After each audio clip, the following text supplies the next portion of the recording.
السلام علیکم ورحمۃ اللہ وبرکاتہ۔ وعلیکم السلام ورحمۃ اللہ وبرکاتہ۔ داؤد آپ سے چند سوالات کیے جائیں گے، آپ نے ان کے جوابات دینے ہیں۔ حرم کعبہ سے کیا مراد ہے؟ وہ مقدس علاقہ ہے جو خانہ کعبہ کے ارد گرد پھیلا ہوا ہے، اسے حرم کعبہ کہتے ہیں۔ حرم پاک میں کون سے کام حرام ہیں؟ شکار کرنا، درخت کاٹنا اور ہر قسم کی توڑ پھوڑ کرنا۔ مقام ابراہیم کون سی جگہ ہے؟ کعبے کی تعمیر کے وقت جس پر حضرت ابراہیم علیہ السلام کھڑے ہوئے اور اس پر حضرت ابراہیم علیہ السلام کے قدم مبارک کے نشان بھی ہیں۔ شاعر اللہ کسے کہتے ہیں؟ شاعر شاعرہ کی جمع ہے جس کا معنی علامت و پہچان ہے۔ مفتی احمد یار خان نعیمی فرماتے ہیں کہ ہر وہ چیز جس کو اللہ پاک نے اپنی قدرت اور رحمت کی علامت قرار دیا ہے اسے شاعر اللہ کہتے ہیں۔ ان چند چیزوں کے نام بتائیں جو شاعر اللہ میں آتی ہیں۔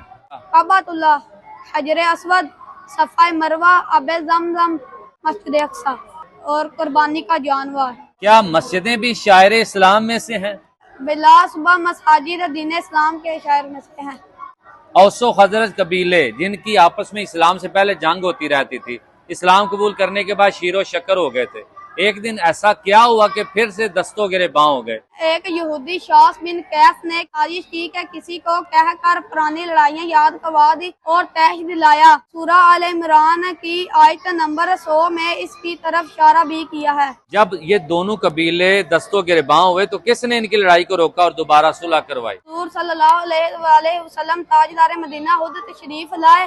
حضور صلی اللہ علیہ وسلم سے چند کلمات سینے سے اور روتے ہوئے دونوں قبیلے ایک دوسرے کے سینے لگ گئے۔ سورہ آل عمران کی آیت نمبر 101 میں آتا ہے وَمَن يَعْتَصِم بِاللَّهِ، اور جس نے اللہ کا سہارا مضبوطی سے تھام لیا۔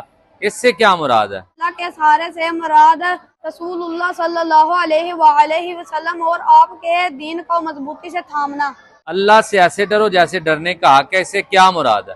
حلوت ہو یا جلوت، نفع ہو یا نقصان، ہر حالت میں بقدر طاقت اللہ سے ڈرتے رہنا۔